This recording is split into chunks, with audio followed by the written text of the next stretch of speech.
The competition is 24/7 the entire time, whether it be for pride, whether it be for our fighters, whether it be for our team, whether it be for our reputation.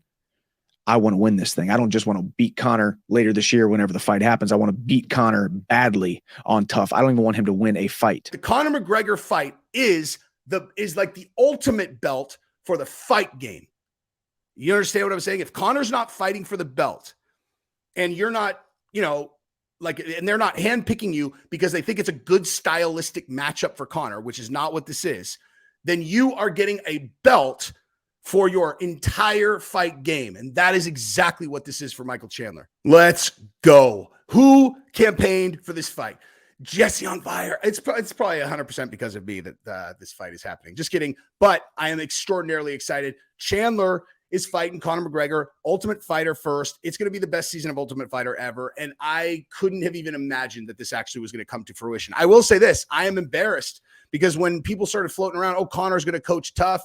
He put that on Twitter, and it was the same day as that bad story that we're not talking about right now. We're not talking about that today. Today is Conor Day. Today is Chandler and Conor Day. We're not talking about anything negative. Today is a positive day for UFC fans everywhere. And I'm wearing this UFC sweatshirt as a rose up to the organization. A rose? What are you talking about, Jesse? What?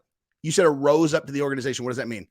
No idea. I was just feeling really grateful, and I just meant like I'm going to wear a UFC shirt because I'm a big fan of the sport. I'm a big fan of the organization, and they killed it. They just delivered the best possible outcome that we could have had. All right, well, what's the thing with the rose? Don't worry about it. Let me talk. So, listen, Conor versus Chandler is the absolute best event that they could possibly put on for Ultimate Fighter. I've never been like a guy who's like, Ultimate Fighter. I'm going to watch every single one of these episodes. I'm going to do a reaction video after every single one of these episodes. I'm going hard on this particular season because it's going to be fascinating. It's going to be absolutely fascinating. You could not get two better guys, right? You couldn't get two better guys, period. And you certainly couldn't get two better guys right now because Chandler, as you're about to find out, you see this video? This is an exclusive video. You guys didn't know about it. How many of you have seen this video? Right. I know how many. 8,000 total. There are 8,000 total people who have seen this video, which is no one, by the way. That's no one. So basically no one has seen this video. And this is an exclusive. This is Michael Chandler talking about getting the Conor McGregor Ultimate Fighter event booked, how he's going to approach the entire event, period, what he's going to do, etc. And you're going to see it here first, unless you're one of the 8,000 people that saw it. And then you're going to ask yourself, well, Jesse, how did you get it? And where did the other 8,000 people see it? I'm going to explain that to you. And I'm going to do Michael Chandler a big favor when I do that because anyway, we'll get to it in a second. But yeah, I am ecstatic, dude. I am ecstatic. I have a lot of things to go over. So let me just say this really quick. There is a rule on this channel that I state, and then you can either live up to your part or not. I ask that if people watch my content, please subscribe to the channel. You click the button once. If it's your second video or more, it's like, look, I work really hard. I just had to delete my second channel to protect this channel. That actually happened. I deleted my second channel, gone. 25,000 subscribers, 2 years of work, 230 videos. It now is on another website, exclusive. All the videos are still there. It rhymes with Bumble. So rhymes with Bumble. It's all still there. Jesse on everything with no spaces. You will find it there. But yeah, so even more so, while I'm in mourning, please subscribe to this channel if you're going to watch my content. I really appreciate it. And I do this is for you guys, and you guys are incredible. I love this community. So also, I need to thank the sponsor for this video really quick, which is Yo Kratom. If you're not a Kratom user, then don't worry about it. You don't need to Google it. You don't need to look into it. But if you are a Kratom user and you're buying at the store, you're paying 5 times too much. That's real.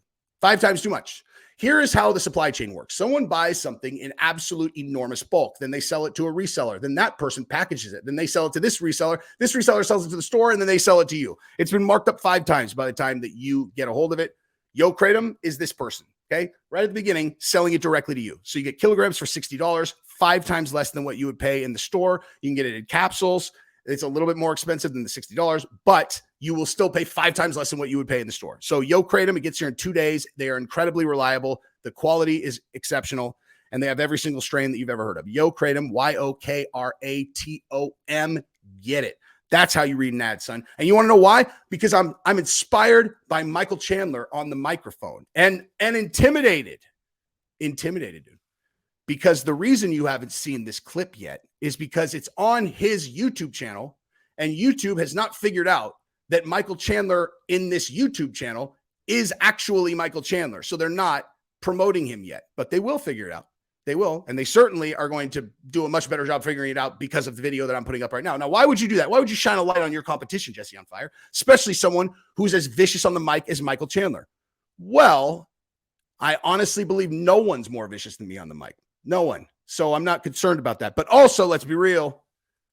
Very first time that I knew I had made it on the YouTube MMA game, in the YouTube MMA game, was I was watching Michael Chandler talk to Helen Yee about what Dustin Poirier should do after the fight January 2021.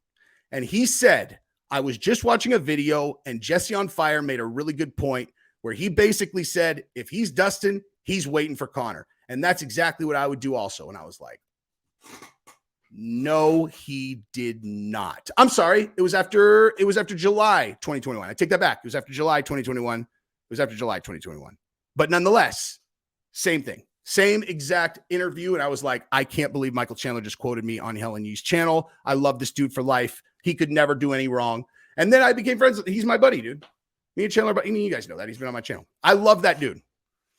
But he's fighting Conor, and I've never rooted against Conor in anything. You know, the best I can hope for in a Conor McGregor fight is that I am torn emotionally, and I want each of them to win equally.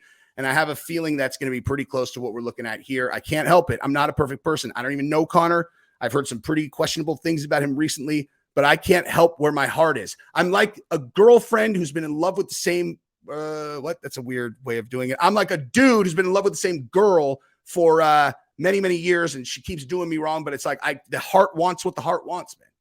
You know, you can't control these things. It just is what it is. Maybe she's a bad girl. Maybe everything they're saying about her is true, but I love her. That's what it is, dude. Maybe she really did hook up with 3 of my friends. Maybe it's true. Maybe she really did steal my wallet and go on a trip with some dude down the street to Tahiti on my credit card and then sleep with 3 people at the hotel. Maybe all those things are true, but I can't help who I love, and I won't apologize for it. So I can't root against Conor. I don't care. I can't do it. So, but I love both these dudes. I can't wait. Okay. So first of all, we're going to watch the Michael Chandler announcement because it's amazing. And I want you guys to seriously watch this and just consider he's going to be doing Ultimate Fighter, which means this person is what's going to be on camera on a reality show competing with Conor in what is inevitably going to be a mind game filled nightmare. Conor is not going to play this nice. He's just not going to. He's not going to play this nice. You got nice Conor once when he was leading up to the second Dustin fight, January 2021, where he was Mr. I'm a billionaire. I came here on my $40 million boat. I bought a $1.4 million watch before I got here. I'm beating you guys in everything. I'm going to go in there and fight this guy who I knocked out in the first round last time we fought. It's a foregone conclusion. I kind of feel sorry for him. So I'm just going to be really nice to everyone. You got that once. You ain't getting that again. You ain't getting that again. And Conor doesn't need to worry about his image anymore. That's what I really want people to understand. The reason that you got, or at least one of the reasons why you got him then, is because he still owned Proper 12. And when he had the whole thing where he punched a guy in the head, the sales tanked. And so he had to repair his image, whether that was because it really made him afraid of losing everything or whether he's just smart enough to know that his public image matters. Either way, he sold it now. He's on a contract. He's getting paid however much every year, no matter what. He has no concerns. He can be as nasty as they want to be. You guys ever 2 Live Crew from the 80s? As nasty as oh, wait. Is that what it was? I don't know. It was like an album I wasn't allowed to get because my parents said it was too nasty. Those lyrics too nasty. They would look like nothing compared to the current modern lyrics of Cardi B and WAP. What? Anyway, so let's watch this. And let's think about him on YouTube too. You should definitely go subscribe to his channel because he's a stud. Announced Team Chandler versus Team McGregor on the Ultimate Fighter, and then fighting later this year. Conor was the fight that I wanted. Yep. Conor has expressed interest in wanting to fight me, and now here we are. Going to be on ESPN, my team versus his team, Team Chandler versus Team McGregor, competing every single day. The competition starts right now. Boom. Hold on really quick. I just want to say Chandler versus McGregor starts right now. Awesome. I just want to say this. One major bonus of this fight and this matchup, when you're thinking through, because what I want to talk about, a lot of this is how this actually comes together. Decision process for the UFC, where we're going to assume that they had Conor locked up, and then they have to decide who the other side of it's going to be. I mean, Chandler's a relatively easy decision if you can get Chandler, which of course you can. But but one thing is, one of these guys is coming out with a win, dude. Right? Like, you could do the thing where you try to feed Conor someone that you know he'll beat. That's not this, right? That's not this. That doesn't mean, I don't think Chandler's like a huge favorite or anything, but that's certainly not, like, Chandler's no walkthrough for anyone. But in this case, if Conor loses, what you get is this guy coming off a win over Conor. And I've been saying this since the first time Chandler fought in the UFC against Dan Hooker. He got on the mic afterwards, and I said, this is the guy. If he could string some wins together, the UFC will, their mouths are melting at the thought of him becoming champion. And people always argue with me about it. I don't see it, man. I don't see it, man. Well, that's why you're over there and I'm right here, because I see it, dude. I see it. This is an all-American hero. He wins the title. He beats Conor, and then he goes and wins the title. It'll be bananas. But nonetheless, either of them coming off a win is a huge, huge, huge win for the UFC. I get to go to Vegas. Conor's going to be in Vegas, stuck together in the same city for month and a half. I don't know how long we're going to film, but the competition is 24/7 the entire time, whether it be for pride, whether it be for our fighters, whether it be for our team, whether it be for our reputation. I want to win this thing. I don't just want to beat Conor later this year whenever the fight happens. I want to beat Conor badly on tough. I don't even want him to win a fight. I'm going to pick the best fighters. I'm going to be the best coach I can possibly be, well something up inside of these fighters, inside of The Ultimate Fighter on ESPN, leading up to this fight. The animosity, the tension, the games, the gamesmanship, the strategy, the verbal altercations. Okay, I'm going to pause it there really quick. So here's the deal. This is so I saw this. I watched this once before, and I watched that part right there, right? The competition starts right now. I don't know if we're going to be there 4 weeks, 6 weeks, but we are competing 24/7. I want to dress better than him. I want to coach better than him. I want to pick better guys. I don't want to win a single fight. I'm going to beat him in the octagon. I'm going to beat him on the street. I'm going to beat him everywhere. I heard that and I paused it and I thought about this and I was like, I thought of this hypothetical where the UFC was bringing in guys that they are considering to have fight Conor or do Ultimate Fighter with Conor, and then they get to give their sales pitch. And here's the deal. He gives that pitch. Let's say he goes first. Let's say they got Kamaru out there. They've got Masvidal out there. They've got every big name that you could think of that would be a good other side of a Conor McGregor Ultimate Fighter. He comes in here first. He gives that pitch. They go, okay, we're done. We're done. Thank you, Michael Chandler. And everybody else, go on home. Go on home. We've cast the part. It's over. That's one of the best sales pitches I've ever heard. That's what literally, I mean, for Ultimate Fighter, it's one of the best sales pitches I've ever heard. I will say this, though. If one of those categories is dressing better than Conor, I mean, listen, Chandler's got great style, but nobody has style like Conor McGregor. And I mean that as to issue it as a challenge to Michael Chandler, who I know has excellent style, but nobody's got style like Conor. At least not thus far, dude. That guy is a well-tailored Irish piece of man. What did you just say? Don't worry about it. I told you the heart wants what the heart wants. But yeah, man, I would negotiate that into my contract. If I was going to do this, I'd be like, okay, so yeah, here are the details. And I'd be like, so look, if we're going to be doing this thing and I'm going to be hanging around with Conor this entire week, I want $50,000 put into the budget that I get to spend on suits and other clothing. I want a personal tailor. I want you to put together a wardrobe that will rival his. I can't go in against this guy who's worth $200 million and me be coming in with anything less than what he's wearing. I won't accept it. Okay. I won't accept it. I'm not coming in. I'm not coming in a, in a Gymshark tracksuit. if he's coming in a $10,000 suit that was tailored specifically to fit his Irish body. I won't do it. But, we're off track. The competition starts right now. Also, the mind games. Dude, Conor McGregor, this one, he's going to go off. And like I said, he doesn't need to worry about his reputation anymore. He can go as hard as he wants. Michael Chandler, what I respect so much about him is his ability to do, preparation. He's going to prepare all the things, he's going to have his speeches lined up. He's going to do that. He works harder than everybody. But Conor is a psychological madman when it comes to this kind of thing. He's going to try to pick at Chandler every possible way that he can. Chandler is a person who I doubt likes being picked at very much, and I'm not talking if they were going to be there for 3 days, no problem. 5 weeks, that's a lot of Conor if he's trying to get under your skin. So I will respect his ability to keep Conor out of his head absolutely immensely if he's able to do that.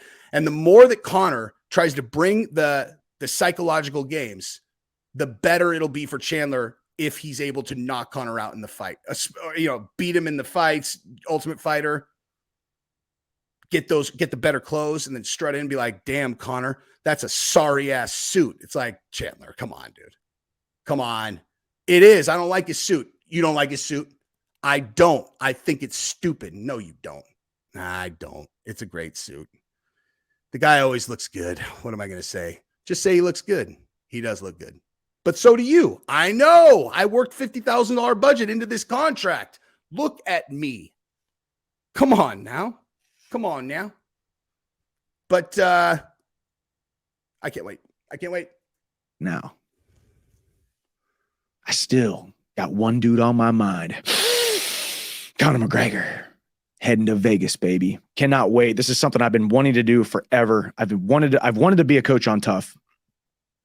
I've wanted to take off the fighter cap and put on the coaching cap and usher these young men or women into the opportunity of a lifetime. Being on The Ultimate Fighter on ESPN week in and week out for however long this show airs is the opportunity of these young fighters' lifetime. And hang on for a second. Okay, so I can't remember if this conversation that Chandler and I had was on the channel or if we had it offline. But I will tell you this, because he's going to be a coach. And I'm not 100% sure if you guys saw this. Well, even if it was on the channel, doesn't mean you guys saw it. But we had a conversation one time about work ethic in the gym and people training to fight. And he said to me that essentially the baseline where he will respect a person is if they are at the point where a coach is locking the gym door to keep them out because they're overtraining. Like a person needs to be overtraining to the point where people are locking him out of the gym for Chandler to have baseline respect for their work ethic. Now, the reason why I bring that up is because he's the coach. He's the coach. He's going to be the coach. He is going to work these guys into the pavement because not only think about it like this, the competition is him against Conor coaching. So whether or not these guys win is whether or not he wins. How does he prepare for fights? How does he prepare for everything?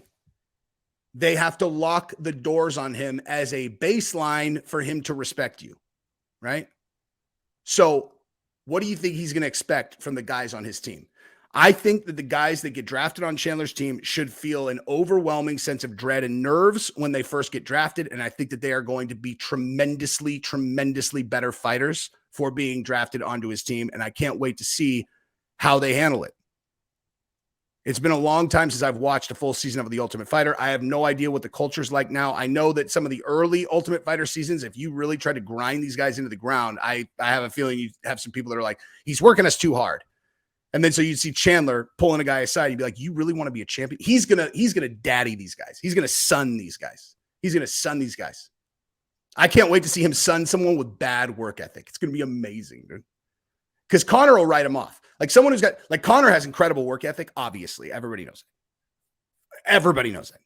You could say a lot of things about Conor's personality, about, you know, if you keep him up too late, you know, he's kind of like a gremlin, you know, don't feed him any, you know, after 6 a.m. or, you know, something bad might happen to you.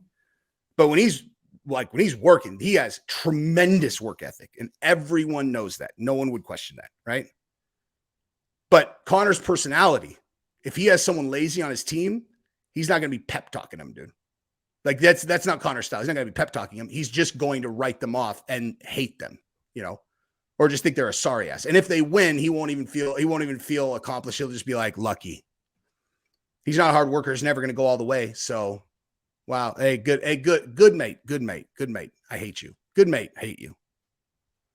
Chandler will try to bring guys up. He'll give them a couple talks, and if they don't step up, then he will write them off also. So if you end up on these guys' team, because I know you guys are going to be watching this right now, work your balls off, dude. Opportunity of a lifetime. I get the opportunity to coach a handful of them. It's something I've been wanting to do forever. So now we build the hype, we build the competition, because as I said, I'm a natural born competitor. I want to go out there and compete. And I don't just want to compete, I want to win. And Conor's the same way. So I know he's already thinking of what tough is going to be like, what the Ultimate Fighter is going to be like, being in the same vicinity as me, the guy that he's going to fight months from now. Little gamesmanship, things he's going to say, ways he's going to try to get in my head, ways I'm going to try to get inside of his head, how he's going to battle the verbal altercations, not to mention the fact that you're dealing with the emotional ups and downs of your team winning or losing each fight. So the Ultimate Fighter in Vegas, it just got announced with the plans of Conor and I fighting later this year. So you can tell by the way that he's phrasing these things that the bout agreement for their fight is not signed yet, which is interesting for one primary reason, right? Does Michael Chandler know the terms that he is fighting Conor under? I'm talking about money, right? I'm talking about money. He obviously, if they signed and announced the Ultimate Fighter, he knows what he's going to make for the Ultimate Fighter, right?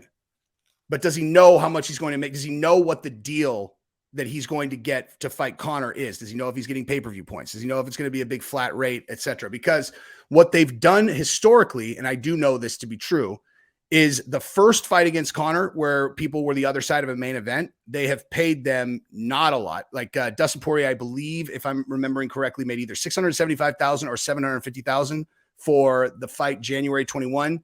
But he had in his contract that if he won, there was a rematch clause, and he would make what ended up being $10 million in the rematch, right? So it's one of those things. It's like a win bonus. They're like, here, man, look. It's only 700,000. You're going to be the main event, you know, big fight. We're going to make an absolute fortune on it. But let's be honest, you're the B side. So you get what you get. But if you can beat Conor, then you will get life-changing money, because they know how all these fighters think. It's genius, to be honest, because all these fighters are like, I'm fighting for my life. This is the fight. This is the fight for my family, the fight for my life. I'll get it done. I will get it done.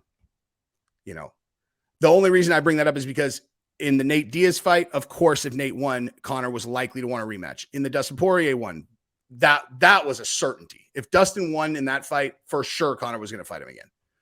This one, I don't see that. I don't see that.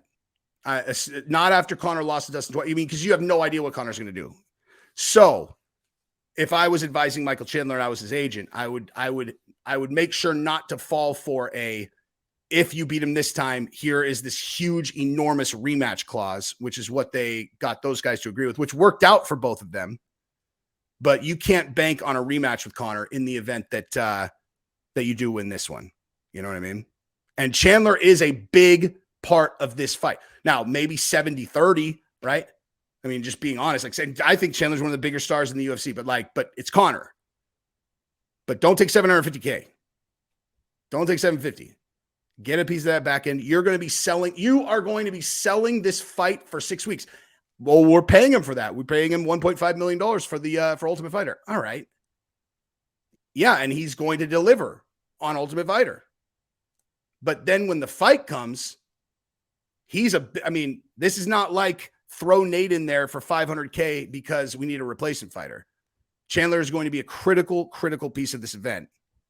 And so honestly, I hope that Chandler does not know the terms of his fight with Conor later in the year, because if he signed to do Ultimate Fighter, as soon as they start Ultimate Fighter, he has tremendous leverage in that negotiation. And they could say, no, we got him under contract, dude. We have him under contract, which they do. But it's like, yeah, but he doesn't have to fight. He doesn't have to fight. You know, he can say, no, that's not, I'm not going to fight this fight for my current contract, you know, negotiated fee. Like they bump him up to 5 million or 6, whatever it is. That's a drop in the bucket for this event. Drop in the bucket. And he's earned it. Two guys that are must-see TV. Cage door closes. Bite down on your mouthpiece. Go forward. Meet your opponent in the center of the octagon and try to get the better of the exchanges. Win, lose, or draw, you're going to be on your edge of your seat. So I'm so freaking pumped. I'm so happy that it's now announced and we can all talk about it. We can all have our opinions. I feel like a moron, by the way, because when they first started talking about Conor coaching tough, I literally just remembered this right now. I just remembered this. So when they first announced that, let me find this for you guys. When they first announced that, I said, look at this. Actually, I won't show it to you, but like I texted Chandler that day. Let me actually read it exactly. I said, you don't seriously believe they talked Conor into Ultimate Fighter. He announced it the same day the story breaks about the woman in Spain. He didn't respond because he knew it was real. And I'm an absolute moron. And I framed it like that. Like, you don't actually believe this, do you, Chandler? Jesus. What kind of idiot would believe this? He's like, I'm sorry, did you say someone's an idiot? And see, I'll admit that on camera because I don't care. I'm an idiot. I'm the idiot. But I'm an idiot that's excited about this fight, dude. Excited about this fight. I've seen some opinions out there, and I'm excited about it. I'm excited about the opportunity to coach on tough, go through all of that, navigate and negotiate the tension, the animosity, getting to compete against Conor before I actually get to compete against Conor.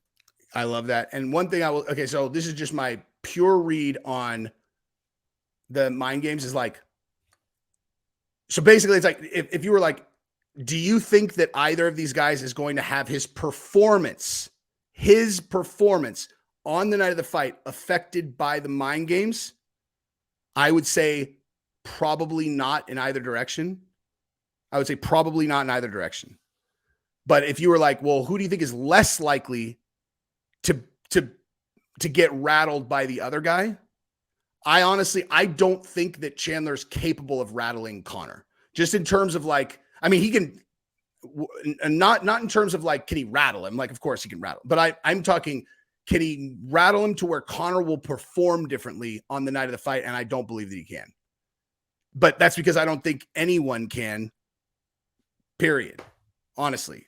Like I'm that confident in Conor's, steel brain on fight night that I don't think anyone can rattle him and make him fight different. Now, it doesn't mean he can't lose, but I don't think you can make him perform worse because of mind games. And and in reverse, I have tremendous confidence in Chandler's, strength of mind. But Conor is, Conor's ruthless, dude. But he's coming off losses. And, especially actually, honestly, dude, watching Dustin in the build-up to the most recent fight, Dustin was so, obviously it's different when you've knocked a guy out now. And you're like, oh, yeah, lots of talkie. Last time I saw you, you were a sleepy, Remember I punched you in the forehead? I mean, I get it. But still, dude, Conor is a monster, man. And I don't know. It's a lot of time to spend with Conor. It's a lot of time to get inside. The Jose Aldo thing. I mean, I've made videos saying that I don't think that Aldo actually, went in like that, like the way he started that fight where he got knocked out because of the trash talk. But I do like the narrative where, Conor got in his head and he just completely blew it. So we're going to stick with that for this right now. Conor had so much time with Jose Aldo that it was absolutely insane. He's going to have way more time with Michael Chandler. This is just a great test of Chandler's will and his psyche, man. I am so excited. You know what? That's it. I've been talking long enough. I've been talking for half an hour. I love this fight. I am so, dude, congratulations, Michael Chandler. Like as genuinely as I am able to congratulate a person, getting this Conor McGregor fight with Ultimate Fighter is as big as winning the title for sure. Because, and I want to stress this right now, because Michael Chandler understands the fight game. Okay. Now, a lot of people would hear me say that and they go, that's ridiculous. Winning the world title is a way bigger deal than Chandler securing Ultimate Fighter against Conor McGregor. Incorrect. Not if you see the game like me and Chandler do, which is it's all a big, you're not, I mean, yeah, of course you want to be the world. Well, I don't want to speak for Chandler, but like for me, right? The way that I look at it, and I would assume the way that Chandler looks at it also, based on how he behaves, what he prepares, and how well prepared he is on the microphone, he understands that the showmanship is just as important as the fights. Not just as important, but very, very close. You don't get the Conor McGregor fight because you are an exciting fighter. You get the Conor McGregor fight because you have made yourself into the total package. That you've checked every box. All the boxes that the other guys do not check. They don't check all the boxes. No one has gone to where they check all the boxes that he does. He's exceptional on the mic. He's charismatic. He works hard. He has highlight knockouts. He's exciting every single time that he fights. But he talked his way into this fight in conjunction with fights of the year. Right? Like he accomplished that because of the totality of his fight game, not just because of him winning or losing fight. The totality of his fight game is how you get the Conor McGregor fight is like the ultimate belt for the fight game. You understand what I'm saying? If Conor's not fighting for the belt and you're not, and they're not handpicking you because they think it's a good stylistic matchup for Conor, which is not what this is, then you are getting a belt for your entire fight game. And that is exactly what this is for Michael Chandler. And I am going to end on that. Peace.